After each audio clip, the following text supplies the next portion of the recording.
પીપરાળા ગામે વીર યદુવંશી દગાઈચા દાદાના મંદિરની પુનઃપ્રાણ પ્રતિષ્ઠા મહોત્સવમાં ગુજરાતના મુખ્યમંત્રી સહભાગી બન્યા।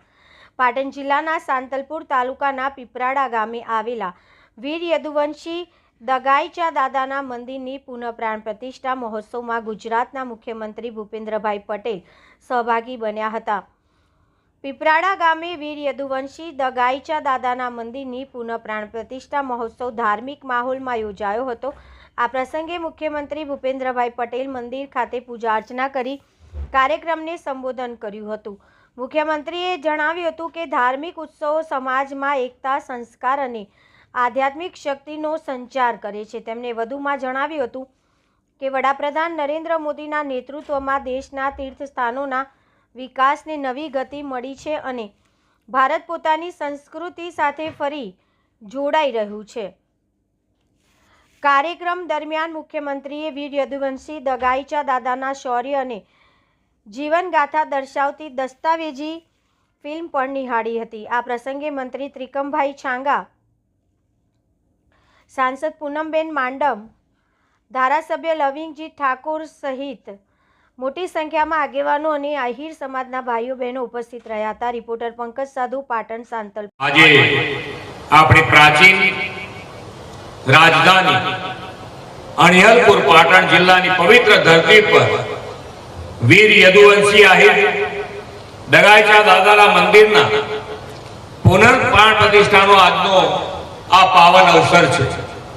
આ ભક્તિમય ધર્મ ઉત્સવમાં આપ સૌ સાથે સહભાગી થવાની મને પણ તક મળી છે। મારી જાતને હું ધન્ય સમજુ છું। આ પ્રાણ પ્રતિષ્ઠા મહોત્સવ ધાર્મિક વિધિ સાથોસાથ આહિર સમાજની આસ્થા, પરંપરા અને સંસ્કારનું પ્રતીક પણ છે। ભગવાન શ્રી કૃષ્ણના પવિત્ર વંશ સાથે જોડાયેલા યદુવંશી આહિર સમાજ સદીઓથી પશુપાલન અને ખેતીમાં સંકળાયેલો સમાજ છે। એટલું જ નહીં, આહિર સમાજ શૌર્ય, પરાક્રમ અને રાષ્ટ્ર પ્રેમની પરંપરા પણ જાળવી રાખી છે। ઇતિહાસમાં એવો ઉલ્લેખ છે કે વિક્રમ સંવત 1300માં દગાઈચા દાદાએ કચ્છમાં તુણા ગામનું તોરણ બાંધીને આ ગામ વસાવ્યું હતું। ત્યારથી કચ્છ, સૌરાષ્ટ્ર અને ઉત્તર ગુજરાત પ્રદેશમાં આહિર સમાજ વસેલો છે। સમાજના ગૌરવવંતા ઇતિહાસ અને સંસ્કૃતિની નવી પેઢી સુધી પહોંચાડવાનો જે પ્રયાસ આ મંદિરની પુનઃપ્રાણ પ્રતિષ્ઠાથી થયો છે તે ખરેખર અભિનંદનને પાત્ર છે। વિશ્વ નેતા અને યશસ્વી વડાપ્રધાન શ્રી નરેન્દ્રભાઈ મોદી હંમેશા કહે છે કે આવા ઉત્સવો સમાજમાં એકતા, સંસ્કાર અને આધ્યાત્મિક શક્તિનો સંચાર કરે છે। કોઈ પણ સમાજ પોતાની પરંપરા સાથે જોડાય ત્યારે વિકાસના માર્ગ પર આગળ વધવાની શક્તિ બેવડાવતી હોય છે। વડાપ્રધાન શ્રી આપેલા સૌના સાથ, સૌના વિકાસના મંત્રને યદુવંશી આહિર સમાજના આપ સૌ સાકાર કરો છો તે પણ વિરાસતની વિકાસનું સ્વરૂપ છે। યદુવંશી આહિર સમાજે ગુજરાતના વિકાસમાં મહત્વપૂર્ણ યોગદાન આપ્યું છે।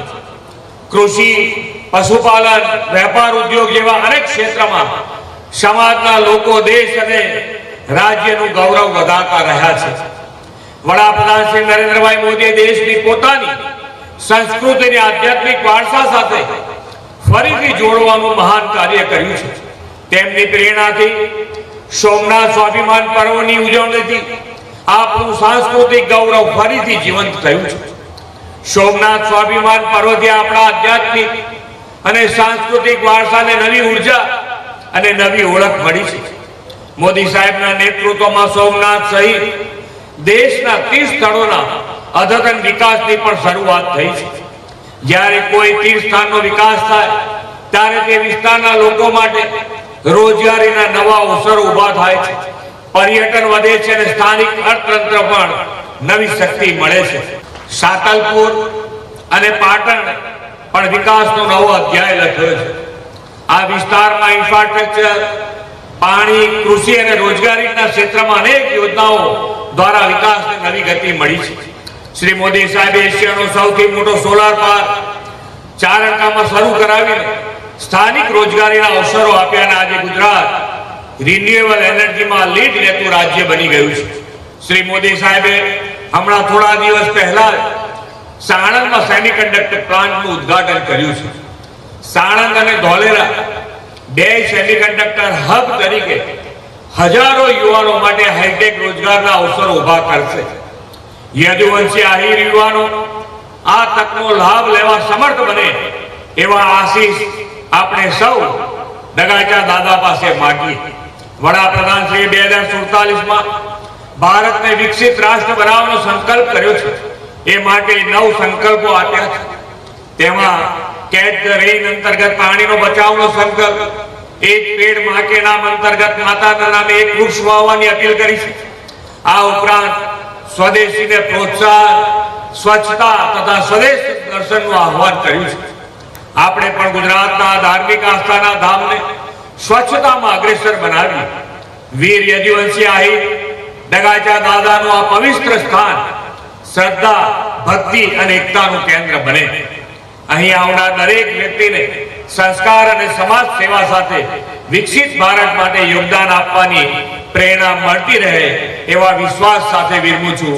ભારત માતા કી જય. વંદે માતરમ. જય જય ગરવી ગુજરાત.